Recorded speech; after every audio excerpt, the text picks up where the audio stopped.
పెళ్ళైనా పండగైనా వేడుక ఏదైనా పట్టుచీరల ప్రత్యేక వేదిక వారాహి సిల్క్స్. గురుగారు, ఈ మధ్య కాలంలో తిరుపతి వెంకటేశ్వర స్వామి అంటే అందరూ భక్తితో వెళ్తారు. చాలా మంది ఇప్పుడు అక్కడికి వెళ్ళి రీల్స్ చేసి వైరల్ అయ్యి అవి ఇష్యూస్ అయ్యి కేసెస్ అయినవి కూడా మనం చూసాము. రీసెంట్గా నిన్న రాత్రి తిరుపతి క్యూ లైన్లో భక్తులు కొట్టుకున్నారు ఒకరినొకళ్ళు.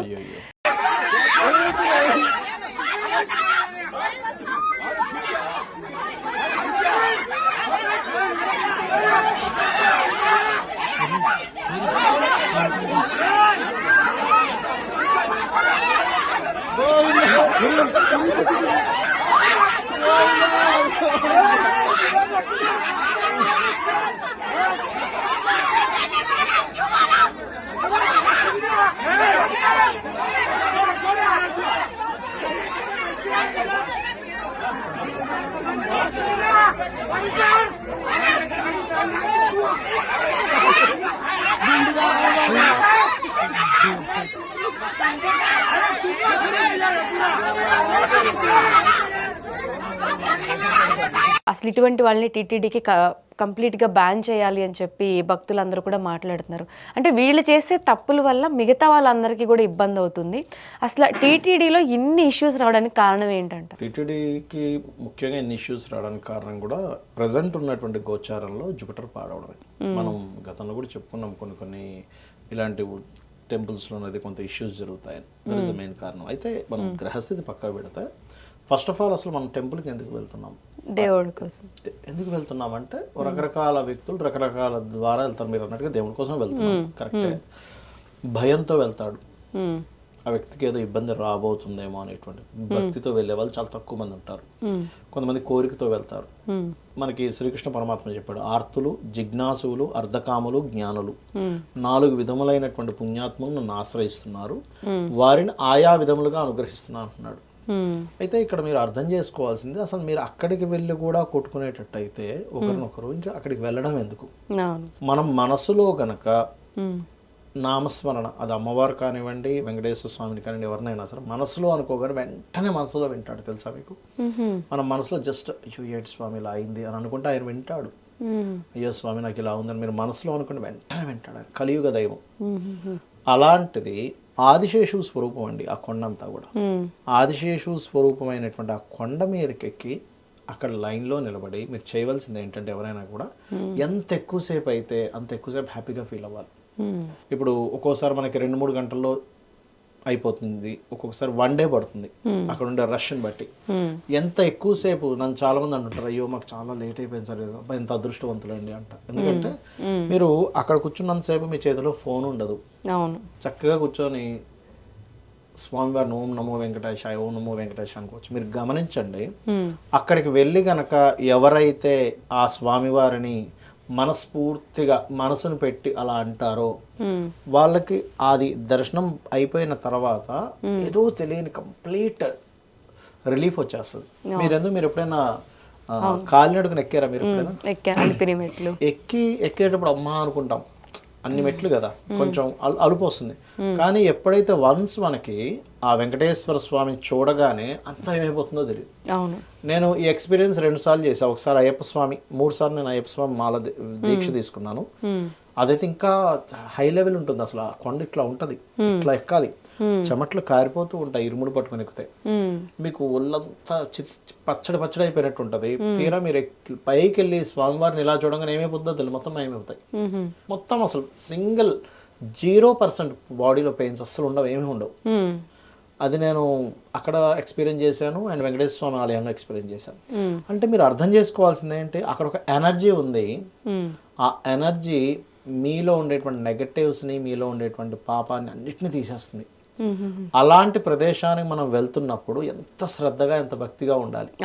సో దాన్ని మనం మర్చిపోతున్నాం. ఎంతసేపు లైన్లో వాడు ముందే లేడు, వీడు ముందే లేడు, వాడేదో అన్నాడు, వీడేదో అన్నాడు, ఆ గొడవలో పడుతున్నాం ఏంటి? ఇంకా అలాంటప్పుడు అలాగా మీ మైండ్ సెట్ ఉన్నప్పుడు తిరుపతి వెళ్ళడం ఎందుకు అసలు ఫస్ట్? అంతే కదా, దేవుడి కోసం వెళ్ళినప్పుడు ఇవన్నీ పక్కన పెట్టేయాలి.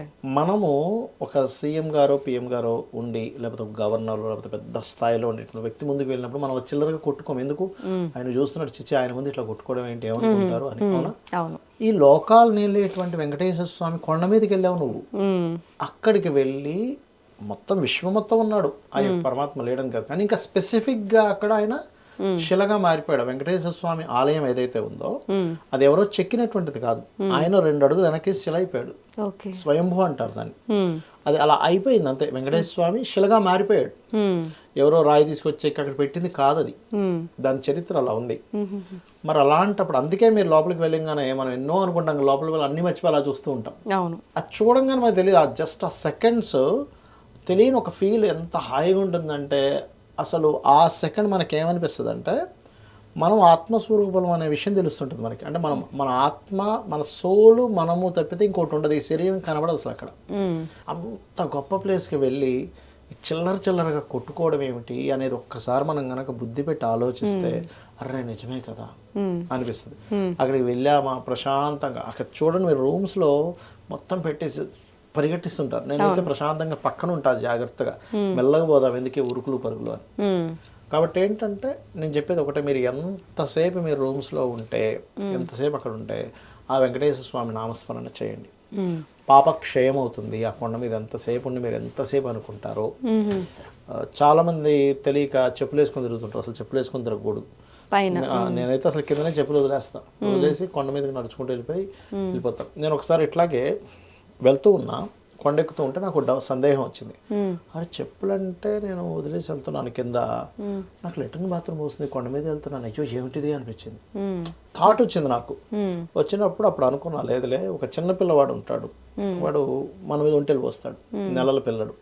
మనం ఒక తల్లి కానీ తండ్రి కానీ లేకపోతే ఒక పెద్దవాళ్ళు అయ్యో వీడు పూసాడు అనుకుని మనం ధైర్యం చూపిస్తాము. ఆ తల్లి ఆ తండ్రి ఆ వెంకటేశ్వర స్వామి కూడా చిన్నపిల్లడుగా చూస్తున్నాడు మనల్ని అని అనిపించింది నాకైతే ఒకసారి. అంతే కదా, మనం అందరం పిల్లలమే కదా. అరే చూస్తున్నాడు కదా అంటే మనల్ని చిన్నపిల్లడిగా చూస్తున్నాడు అంటే మన మీద అంత ప్రేమ చూపిస్తున్నాడు. మనము ఒక తల్లిగా తండ్రిగా మనం ఎంత ప్రేమ చూపించాలి స్వామివారి మీద, ఆ స్వామివారి మీద ఎంత ప్రేమ చూపించాలి, ఆ స్వామివారి కోసం వచ్చినటువంటి భక్తుల మీద మనం ఎంత ప్రేమగా ఉండాలి. ఇది మనం అర్థం చేసుకోవాలి. వాడు సాటి మనిషి కూడా ఒక భక్తుడే, వెంకటేశ్వర స్వామి మీద ఇష్టంతోనే వచ్చాడు. ఇక్కడ ఏంటంటే భగవంతుడు ఒక విషయాన్ని చెప్తాడు, ఏంటంటే అతన్ని ఏమన్నా సరే ఆయన పట్టించుకోడు, కానీ ఆయన భక్తుడిని ఏమనంటే ఊరుకోడట. అక్కడికి వెళ్ళి నువ్వు సాటి మనిషితో గొడవ పెట్టుకుంటే మనము ఆ యొక్క పరమాత్మ ఆగ్రహానికి ఇంకా ఎక్కువ గురవుతాం అనే విషయం మనం అర్థం చేసుకోవాలి. కాబట్టి అనవసరంగా వెంకటేశ్వర స్వామి ఆలయం అనే కాదు, ఎనీ ఆలయం ఎక్కడ లైన్లో నిలబడ్డా ఎవడో ఇట్లా దూరిపోవడం, వాడు వీడు గొడవ పెట్టుకోవడం, మేమందరం మనుషులం కాదా అనడం, ఎవడో సడన్గా ఎక్కడి నుంచి దొంగచాడుకు దూరిపోవడం. ఏం చేస్తున్నావు, నువ్వు దొంగతనం చేయడానికి వచ్చావా అక్కడికి, లేకపోతే స్వామివారి అనుగ్రహం కోసం వచ్చావా అనేది అర్థం చేసుకోగలగాలి. కంగారు ఆగకుండా తోసుకుంటూ వెళ్ళిపోతుంటాం, టైం వేస్ట్ చేస్తుంటాం మనం, ఫోన్లు పట్టుకొని గంటలు షార్ట్లు చూస్తుంటాము, సినిమాలు చూస్తుంటాం.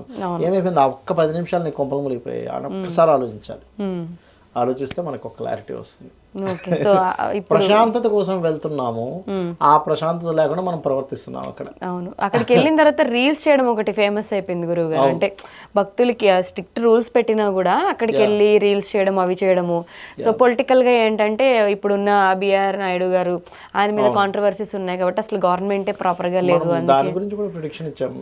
ఏంటంటే న్యూస్ అంటే ఇట్లాంటి లైన్ లో ఉండే వాళ్ళకి కొన్ని సీక్రెట్ గా కొన్ని విషయాల వల్ల ఇబ్బంది పడతారు అనేటువంటిది కూడా మీకు వినిపిస్తాను. ఒక్క నిమిషం ఆగండి. అది అంటే రఫ్గా మనం చాలా ప్రిడిక్షన్స్లో వన్ ఆఫ్ ది ప్రిడిక్షన్ కూడా అది చూపిస్తాను. అంటే పాపం అది ఎంతవరకు నిజము ఎంతవరకు అది అనేది మనకి తెలియదు, మనం మాట్లాడకూడదు కానీ ఆ విషయం గురించి.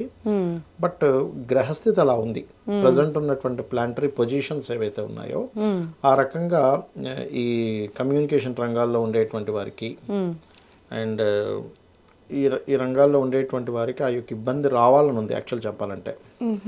అందుకే రంగాల్లో ఉండేటువంటి వారికి నేను గురువే కదా, అండ్ అలాగే కొంతమంది కమ్యూనికేషన్ రంగాల్లో ఉండేటువంటి వారికి వీళ్ళందరికీ కూడా ప్రభావం చూపిస్తుంది. అంటే కొన్ని విషయాలు బయటకు రావడం వల్ల, ఎందుకంటే రహస్యంగా ఉండేటువంటి గ్రహాలు కదా ఇవన్నీ కలిసి కొన్ని నిగూఢమైనటువంటి విషయాలు బయటకు రావడం వల్ల కూడా ప్రభావం జరుగుతుంది కొంతమంది ప్రముఖులకి. సీక్రెట్గా ఉండేటువంటి కొన్ని విషయాలు బయటకు రావడం వల్ల కూడా ప్రభావం. అది ఆల్రెడీ చెప్పాము మనం, అది 2 months బ్యాక్ అది ప్రిడిక్షన్ అనేది జరిగింది. ఓకే, ఇవన్నీ కూడా గ్రహాల ప్రభావం అని అనుకోవచ్చు. ఎందుకంటే ఆయన ఇప్పుడు ఒక ఆధ్యాత్మికమైనటువంటి దానికి one of the some person ఆయన. అవును అవును. అదేంటంటే జూపిటర్ ఎప్పుడైనా స్పాయిల్ అయినప్పుడు చూడ్డానికి జూపిటర్ సింగిల్ గా ఉన్నాడు అనిపిస్తుంది, కానీ జూపిటర్ హౌసెస్ స్పాయిల్ అయితే దీని ప్రభావం ఎక్కువగా ఉంటుంది. సో అనవసరంగా అక్కడికి వెళ్ళి అక్కడ గొడవ పెట్టుకోవడం పిచ్చి పిచ్చిగా, ఇవన్నీ మనం అర్థం చేసుకొని కంట్రోల్ చేసుకోవాలి. మనం ఎందుకు వెళ్తున్నాం అనే ఒక స్పృహ ఉండాలి. స్కూల్కి ఎందుకు వెళ్తున్నాం, బడికి ఎందుకు వెళ్తున్నాం, లేకపోతే ఒక సినిమాకి ఎందుకు వెళ్తున్నాం, ఒక క్లారిటీ ఉంటుంది కదా. అలాగే అసలు ఆలయానికి ఎందుకు వెళ్తున్నాం, ఆ పరమాత్మని యొక్క అనుగ్రహం పొందడానికి వెళ్తున్నాం కాబట్టి, అనుగ్రహం పొందాలంటే నువ్వు ఎలా ఉంటే అనుగ్రహం పొందాలి, చిల్లరగా ఉంటే ఎందుకు పొందుతావు అనుగ్రహం. అవును. సింపుల్. ఓకే గురుగారు. శ్రీమాత్రే నమః.